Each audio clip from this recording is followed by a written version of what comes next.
Sofia travaillait dans l'un des meilleurs hôpitaux de la ville. Elle était chirurgienne, réalisant le rêve de sa vie. Sa mère, cependant, n'approuvait pas le choix de sa fille de passer sa vie à opérer des corps humains, mais Sofia pensait que sauver des vies était une belle mission. Sofia était une fille fragile et calme. Elle aurait pu poursuivre d'autres spécialités, comme la neurologie, l'ophtalmologie ou la thérapie, mais elle a dit fermement « Je veux opérer les gens ». Durant son séjour à l'hôpital, elle s'est démarquée, montrant toujours son meilleur côté. À tel point que la direction lui avait déjà confié des opérations chirurgicales compliquées. Il l'appelait souvent pour travailler le week-end et les jours fériés. « Chérie, si tu continues à consacrer tout ton temps à travailler, tu ne te marieras jamais », a prévenu sa mère. « Maman, se marier n'est pas le but principal de la vie », a répondu Sofia. « Êtes-vous fou ?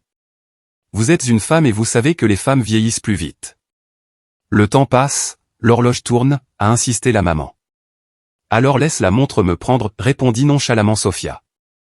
La dernière fois que Sofia a eu une relation, c'était à l'université. Elle était amoureuse d'un camarade de classe, mais il l'a trompée avec sa meilleure amie. Depuis, Sofia s'est éloignée de ses amis, gardant ses distances pour ne pas avoir à revivre cette douleur. Malgré cela, elle était belle, boucles blondes, peau de porcelaine et yeux marrons. Elle ressemblait à une poupée, mais c'était une poupée avec un caractère d'acier. Cette nuit-là, Sofia avait déjà quitté l'hôpital après une longue journée. 2 interventions chirurgicales dans la matinée, suivies d'une opération d'urgence sur un homme victime d'un accident de voiture. Elle était épuisée, mais la patiente était hors de danger. En marchant sur le trottoir du parc près de l'hôpital, tout ce qu'elle voulait c'était rentrer chez elle, enlever ses bottes et son manteau et se tremper dans le bain moussant au mur avant de se coucher. Soudain, elle entendit un gémissement. Sofia s'arrêta, regardant autour d'elle, perplexe. Il commençait à faire nuit et la nuit était glaciale. Il frissonna de froid et regarda les buissons voisins, d'où semblait provenir le son. « Qui est là ?» a-t-il demandé d'une voix forte et ferme, tout en allumant la lampe de poche de son téléphone portable. Alors qu'il s'approchait, il a vu un homme allongé dans la brousse, se tordant de douleur et essayant de crier quelque chose, mais il n'en sortait que des gémissements. En s'approchant, il réalisa que l'homme était un sans-abri, vêtu de haillons. Il avait des cheveux longs et sales, une barbe grise et l'odeur confirmait son état. Peut-être qu'il a bu, pensa Sofia, mais elle se sentit vite gênée d'essayer de trouver des excuses pour ne pas l'aider. Après tout, elle était médecin et il avait clairement besoin de soins. « Monsieur, ça va ? Avez-vous besoin d'aide ?» a-t-il demandé, assis à côté de l'homme qui se tenait le ventre à l'agonie. « Je suis médecin, laissez-moi vous examiner », dit-elle doucement en le touchant d'une main calme et douce, ce qu'elle n'avait pas fait depuis longtemps. Sofia a pressé son abdomen à plusieurs reprises et s'est vite rendu compte qu'il s'agissait d'une urgence. Sans hésitation, il a appelé les urgences de l'hôpital et a demandé une ambulance. La réceptionniste fut surprise. « Il faut appeler une ambulance de l'hôpital municipal. »« Notre hôpital n'accepte pas ce type de patient, c'est cher et privé », a-t-il répondu. « Pas de patience », s'est exclamée Sofia. « Il a besoin d'une intervention chirurgicale urgente. Il ne survivra peut-être pas jusqu'à ce qu'il atteigne un autre hôpital. » La réceptionniste n'a pas pu ignorer le ton autoritaire du chirurgien, et bientôt les ambulanciers se sont précipités vers le parc avec une civière. Lorsqu'ils virent l'homme, ils furent confus. « Sofia, es-tu sûre que nous pouvons t'emmener à notre hôpital ?» a demandé l'un des ambulanciers. « Suggérez-vous que nous le laissions ici ?» répondit-elle, indignée. « Mais c'est un mendiant et nous travaillons dans un hôpital coûteux » a répondu l'ambulancier. « Avant tout, c'est un être humain » dit-elle fermement. « Mettez-le soigneusement sur la civière. » Les ambulanciers ont obéi et l'ont emmené à l'hôpital. Tout le monde aux urgences était sous le choc. Les infirmières étaient pâles, les concierges étaient confus et Derek, le médecin de garde, a refusé de pratiquer l'opération. « Je ne vais pas opérer un mendiant » a-t-il déclaré. « Je peux le faire seul » a répondu Sofia avec un sourire. « D'accord, les filles, ordonna-t-elle. L'hôpital de la ville peut s'occuper de ce mendiant, commenta Derek. « Et où l'emmènerait-il » a demandé Sofia. « Ils emmènent toujours les gens comme lui dans un autre hôpital » répondit Derek. « Mais c'est dans plus d'une heure et il ne survivra pas à un voyage dans ces conditions. Il pourrait mourir en chemin, dit-elle froidement. Alors tu penses que nous devrions traiter tous les mendiants ? Sofia, tu travailles dans un hôpital d'élite, pour des gens riches, millionnaires. Il est sale, il sent mauvais, il pourrait avoir une infection, a répondu le médecin. Un bon nettoyage de la salle d'opération résout tous les problèmes, a déclaré Sophia en poussant la civière du mendiant dans la salle d'opération. Les infirmières hésitèrent un moment, mais suivirent Sophia. Ils savaient que Sophia avait raison, mais que dirait le médecin-chef à ce sujet? Monsieur Edvaldo était déjà parti, mais il le découvrirait de toute façon plus tard. Les filles, j'assume l'entière responsabilité, a déclaré Sophia en remarquant le doute dans les yeux des infirmières. Dépêchez-vous, lavez-le et préparez la salle d'opération. Le vieil anesthésiste, Monsieur Wilson, n'a pas dit un mot. C'était un homme aux vieilles habitudes, comme tout le monde dans la salle d'opération. Cependant, il appréciait l'attitude de Sophia et essayait de ne pas penser à la réaction du médecin-chef. Il savait qu'Edvaldo ferait scandale, mais il n'avait aucun doute sur le fait que Sophia avait pris la bonne décision. L'opération fut un succès, non sans difficulté. Sophia, tu as pris la bonne décision. S'il avait été envoyé dans un autre hôpital, il serait déjà mort, a commenté Monsieur Wilson. Oui, c'est exactement ce que j'ai essayé de dire à tout le monde, a répondu Sophia. Mais soyez prêts à vous faire gronder par Edvaldo, prévient l'anesthésiste. Mais pourquoi? Monsieur Edvaldo n'est-il pas humain? Je pense qu'il comprendra, a-t-elle déclaré. Premièrement, c'est un homme d'affaires. Je veux dire, qui va payer pour ça? Cet homme n'a même pas d'identité, a rappelé Monsieur Wilson. Bon Dieu, il ne sera dans notre hôpital que quelques jours, puis nous le transférons à l'hôpital municipal, répondit naïvement Sophia. Elle croyait que le médecin-chef la comprendrait. Sophia n'est rentrée chez elle qu'après minuit, épuisée. J'avais déjà oublié la douche. Elle s'est juste lavé le visage rapidement, s'est couchée et s'est effondrée sur l'oreiller, tombant dans un profond sommeil. Le matin, un coup de téléphone la réveille. Il était le médecin-chef de l'hôpital. Il criait au téléphone, accusant Sophia d'avoir provoqué des conditions insalubres et d'avoir violé les réglementations. Que dois-je faire maintenant? Mettez l'hôpital en quarantaine, a crié Monsieur Edvaldo. Pourquoi? Je veux dire, nous avons fait tous les tests. Nous avons même fait une radiographie pulmonaire de cet homme. Il n'a rien de grave, il est en bonne santé, Monsieur Edvaldo. Il serait mort si nous n'avions pas opéré, répondit calmement Sophia. Mais pourquoi tu t'en soucies? Est-il votre père, frère, mari ou ami? Ce mendiant est mort depuis longtemps pour la société. Un homme comme lui n'a pas sa place dans le monde, répondit le médecin-chef. Monsieur Edvaldo, je suis désolé, mais votre raisonnement n'est pas celui d'un médecin, a déclaré Sophia. Vous osez parler ainsi au médecin-chef, a-t-il crié. Vous êtes viré. Nous vous remettrons vos papiers de démission et vous pourrez oublier votre salaire et vos droits du travail, car ils couvriront les pertes de l'hôpital. Quel genre de pertes, a demandé Sophia, les mains tremblantes, mais le médecin-chef a raccroché. Sophia était hors d'elle après la conversation. Il ne remarqua même pas les larmes qui coulaient de ses yeux. Elle se tenait juste à la fenêtre, laissant les larmes couler sur son visage. Chérie, tu pleures, a demandé sa mère en s'approchant lentement d'elle. À qui parlais-tu? C'était le médecin-chef, répondit Sophia en essuyant ses larmes. Maman, j'ai été virée. Puis il a raconté toute l'histoire. Sa mère écoutait et secouait simplement la tête. Mon Dieu, quelle période difficile nous vivons. Pense-t-il que vous avez fait la mauvaise chose, a-t-il demandé. Maman, pour des gens comme Monsieur Edvaldo, tout ce qui compte c'est le statut et l'argent. La vie humaine n'a aucune valeur pour lui, a répondu Sophia. Comment vas-tu ma chérie? Ne vous inquiétez pas, vous avez fait la bonne chose. Je suis sûr que quelqu'un au paradis surveille tout ce qui se passe. Tout te reviendra en double, dit sa mère en la serrant dans ses bras. Je l'espère, mais maintenant je suis au chômage. Comment allons-nous survivre?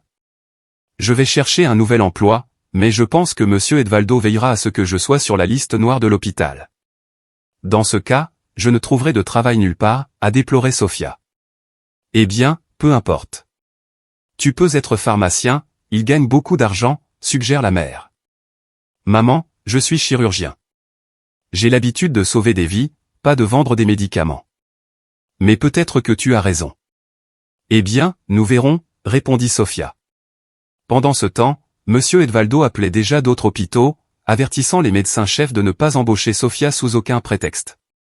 On frappa à la porte du bureau d'Edvaldo. Un assistant inquiet entra. « Monsieur Edvaldo, nous avons une inspection aujourd'hui », dit nerveusement son secrétaire. « Je viens de recevoir un appel de mon amie, qui est secrétaire au ministère de la Santé. Elle m'a dit qu'il venait pour une inspection imprévue. »« Je n'y crois pas », cria Monsieur Edvaldo. « C'est la dernière chose dont j'ai besoin. As-tu déjà fait sortir ce sans-abri ? N'attendons-nous pas une ambulance ? Il a demandé. Nous le sommes, monsieur, répondit l'assistant. Quand arrivera-t-elle ? L'homme était furieux. Il décrocha le téléphone et appela le chef du service thérapeutique. Sortez le sans-abri de l'hôpital. Peu m'importe si vous devez le laisser sous un buisson. Une inspection du ministère de la Santé est en cours et il est ici sans enregistrement, sans examen complet et sans identité. Emmenez-le de l'autre côté du parc et laissez l'ambulance de l'hôpital municipal venir le chercher, ordonna Edvaldo, changé. Le médecin-chef proteste, mais il fait froid dehors, c'est l'automne. Ce n'est pas encore l'hiver, répondit Edvaldo. Vous pouvez le couvrir d'une couverture, conseilla-t-il. Les infirmières ont emmené le patient sur une civière jusqu'à la sortie, mais des personnes du ministère de la Santé étaient déjà arrivées. Ils dépassèrent l'équipe, mais l'un des hommes s'intéressa et les suivit. Où emmène-t-il ce patient ? Demanda l'inspecteur. Et où est l'ambulance ? Il devrait déjà être là, répondit Monsieur Edvaldo en souriant. Nous avons effectué une opération d'urgence et transférons actuellement le patient vers un autre hôpital. L'homme du ministère de la Santé a regardé par la fenêtre et a vu que l'ambulance était bel et bien dehors. Il passa devant le patient, mais s'arrêta brusquement, regarda le visage de l'homme sur la civière et se figea. « Père » s'écria l'homme en courant vers la civière. « Et toi » demanda-t-il avec incrédulité. Tout le monde était confus. Un collègue de l'inspecteur s'est également approché de la civière. « Nathanaël, tu dois te tromper. » Il regarda le patient et haleta. « Monsieur Fabio, c'est vous ?» L'homme sur la civière avait l'air confus, mais gardait les yeux fixés sur Nathanaël. Même s'il ne s'en souvenait pas clairement, quelque chose chez le jeune homme lui semblait familier. L'homme l'avait appelé « Père », donc ce devait être son fils. « Papa, tu me reconnais ?» demanda Nathanaël, regardant avec espoir les traits familiers de l'homme. Le père qu'il cherchait depuis 2 ans, n'espérant plus le retrouver vivant, était là, allongé devant lui. Mince, avec une barbe et des cheveux longs presque jusqu'aux épaules, l'homme avait l'air d'avoir traversé bien des épreuves. Il y a plus d'1 an, Monsieur Fabio célébrait son 16e anniversaire de retraite. Il possédait une grande entreprise de matériel médical et souhaitait que Nathanaël quitte le ministère de la Santé pour travailler avec lui. Mais Nathanaël était têtu, insistant sur le fait qu'il aimait son travail et que les affaires n'étaient pas pour lui. Cela a rendu Monsieur Fabio très triste, car qui dirigerait l'entreprise? Il avait un beau-fils, Polo, qui était un peu plus âgé, mais Polo était imprudent et Monsieur Fabio avait peur de tout gâcher. N'ayant pas d'autre choix, il a signé une procuration pour Polo et a commencé à lui apprendre petit à petit. Puis, l'accident s'est produit. Monsieur Fabio conduisait lorsqu'il a été bloqué par une autre voiture. Des bandits sont descendus et l'ont attaqué, lui frappant la tête. Il se souvient être tombé dans la rivière avec sa voiture et a réussi à s'échapper avant de s'évanouir. Il s'est réveillé sur une plage, la tête lancinante et à peine capable de bouger les bras et les jambes. Mais le pire, il ne se souvenait de rien. 2 mendiants l'ont trouvé sur la plage. Lorsqu'ils ont vu l'homme blessé, ils ont proposé leur aide. Ils ont essayé de le ramener chez lui, mais ils ne savaient pas où aller. Les mendiants ne voulaient pas impliquer la police, alors ils l'ont accueilli parmi eux. C'est ainsi que Monsieur Fabio est devenu un sans-tête, sans mémoire, sans passé. La police a informé les membres de la famille qu'elle avait retrouvé la voiture dans la rivière, mais pas le corps. Malgré les recherches, le fort courant de la rivière rendait les secours difficiles et il pourrait ne jamais le retrouver. Nathanaël, cependant, n'a jamais cru que son père était mort et a continué à le chercher. Pendant ce temps, Polo a repris l'entreprise et l'a dirigée de telle manière qu'elle a failli mettre l'entreprise en faillite. Nathanaël était furieux que l'héritage de son père soit sur le point d'être détruit. Mais comment l'annoncera-t-il à leur père s'il revenait? Maintenant, Monsieur Fabio était là, sur la civière, vivant. Nathanaël leur ordonna de l'emmener dans une chambre et de lui assurer les meilleurs soins. Personne n'oserait le contredire. Le médecin-chef a donné des ordres sur ce qu'il fallait faire et comment procéder. Nathanaël, cependant, s'inquiétait d'autre chose, comment retrouver la mémoire de son père? Il était clair qu'il souffrait d'amnésie. Serait-ce pour toujours? À ce moment-là, Nathanaël entendit deux infirmières parler dans le couloir. L'un d'eux a commenté. Je suis sûr que c'est un mendiant. Monsieur Edvaldo essaie de lui plaire maintenant, mais il a quand même viré Sofia, qui lui a sauvé la vie. C'est vrai, répondit l'autre infirmière. Sofia est l'un des médecins les plus talentueux, mais il y aura toujours de l'injustice. Peut-être devrions-nous en parler à l'homme du ministère de la Santé qui a sauvé votre père. Non, monsieur Edvaldo nous punira pour cela, répondit l'autre. Nathanaël, qui avait tout entendu, apparut soudain. Excusez-moi, les filles, mais j'ai tout entendu. Dites-moi ce qui s'est réellement passé, a-t-il demandé, droit au but. L'infirmière nerveuse rougit et hésita avant de commencer à parler. Cependant, Nathanaël pouvait également les licencier s'il le souhaitait. Peur, ils n'ont pas gardé le secret. Ils lui ont raconté qu'ils avaient retrouvé son père et que Sofia l'avait opéré sans écouter les bêtises de qui que ce soit, et aussi comment le médecin-chef avait crié lorsqu'il l'avait renvoyé. Ils ont également déclaré que monsieur Edvaldo voulait jeter le patient à la rue, afin que les inspecteurs du ministère de la Santé ne voient pas le sans-abri sans pièce d'identité à l'hôpital. Après les avoir écoutés, Nathanaël se rendit au cabinet du médecin-chef. Le médecin était contre car l'inspection n'aurait plus lieu. Il pouvait désormais se détendre, et le fait que le mendiant soit le père de l'inspecteur lui paraissait même bénéfique. Le médecin était prêt à raconter comment il avait sauvé un homme âgé à l'hôpital. Il voulait transférer le patient dans un autre hôpital, mais tout était conforme au protocole.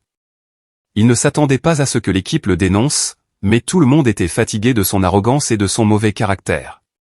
Vous n'avez pas à vous inquiéter, a déclaré monsieur Edvaldo en souriant lorsqu'il a vu Nathanaël à la porte de son bureau. Ton père est dans l'un des meilleurs hôpitaux. Je veillerai à ce qu'il reçoive le meilleur traitement. Je n'en doute pas, répondit Nathanaël en souriant maladroitement, assis devant le médecin-chef et le regardant dans les yeux. Maintenant, tu sais qui est son fils, mais avant ça, tu voulais le jeter à la rue comme un chien errant. De quoi parlez-vous? Vous avez tort, dit nerveusement monsieur Edvaldo. Vous avez également viré la fille qui a sauvé mon père, a poursuivi Nathanaël. Elle voulait démissionner, a déclaré le médecin-chef. Menteur. Je connais la vérité. Allez la voir maintenant et convainquez-la de venir ici, ordonna Nathanaël. Compris. Le médecin-chef hocha la tête et sortit en courant du bureau, laissant Nathanaël seul. Lorsque Sofia a vu le médecin-chef à la porte de son appartement, elle était confuse. Avait-il décidé de ne pas envoyer les papiers de démission et de les apporter personnellement? Sofia, oublie tout ce que j'ai dit. J'ai fait une erreur. Je suis désolé. Allons à l'hôpital. Le fils de cet homme que tu as opéré attend. Tu as fait un excellent travail. Il s'avère que c'est lui le père d'un des cadres du ministère de la Santé. Le père d'un cadre? Que faisait-il dans la rue, réfléchit Sofia. C'est une histoire compliquée. Je pense que la police va s'en occuper maintenant, a déclaré le médecin. Sofia hésitait, mais elle adorait son travail. Il a dû surmonter sa fierté et s'est rendu à l'hôpital avec monsieur Edvaldo. Lorsque Nathanaël vit le jeune chirurgien, il fut surpris. Elle était si jeune et n'avait pas peur d'affronter le patron. C'était très courageux. Retournez au travail. Personne ne vous licenciera plus, a déclaré Nathanaël. Monsieur Edvaldo s'est rendu compte de son erreur et a dit à la jeune fille, j'avais tort. Le médecin-chef hocha la tête, embarrassé, et Sofia put à peine contenir son rire, car c'était la première fois que monsieur Edvaldo avait l'air aussi pathétique. Plusieurs mois se sont écoulés et monsieur Fabio a été libéré. Sofia a continué à travailler à l'hôpital et tout le monde a oublié l'incident. Ensuite, la nouvelle s'est répandue dans toute la ville, la police a découvert que le beau-fils de monsieur Fabio, Polo, était responsable de la tentative d'assassinat. Il leur avait ordonné d'attaquer son beau-père car il était impatient d'hériter de l'entreprise. Il a donc décidé d'accélérer le processus. Maintenant, il était piégé. Monsieur Fabio a retrouvé la mémoire, mais n'est pas retourné au travail. Au lieu de cela, il a vécu une vieillesse paisible avec son fils bien-aimé. Plus tard, Polo a obtenu une libération conditionnelle, uniquement parce que Nathanaël a engagé un bon avocat, à la demande de son père, qui ne voulait pas que son beau-fils soit ruiné par la prison. Après le procès, Polo est parti dans une autre ville et n'a plus eu de contact avec sa famille. Comment pourrait-il, s'exclama le médecin-chef en apprenant les détails. Comment un être humain peut-il faire une chose pareille? Ses collègues ont écouté et ont simplement hoché la tête, puis ont souri. Monsieur Edvaldo n'était pas quelqu'un qui avait le droit de parler d'honneur et de moralité. Plus tard, il y a eu une inspection à l'hôpital. Ils ont découvert que le médecin-chef avait détourné de l'argent des fonds publics alloués à l'hôpital. Il a été jugé et a également bénéficié d'une probation. Désormais, il ne parle plus d'honneur et de moralité, puisqu'il a été suspendu de la profession médicale. Sophia travaille toujours comme chirurgienne, mais maintenant, après une journée de travail, elle ne court pas chez sa mère, mais pour un rendez-vous. Oui, elle sort avec Nathanaël et ils vont bientôt se marier. Il est un peu plus âgé que Sophia, mais cette différence d'âge n'a pas d'importance, car l'amour ne connaît pas de frontières.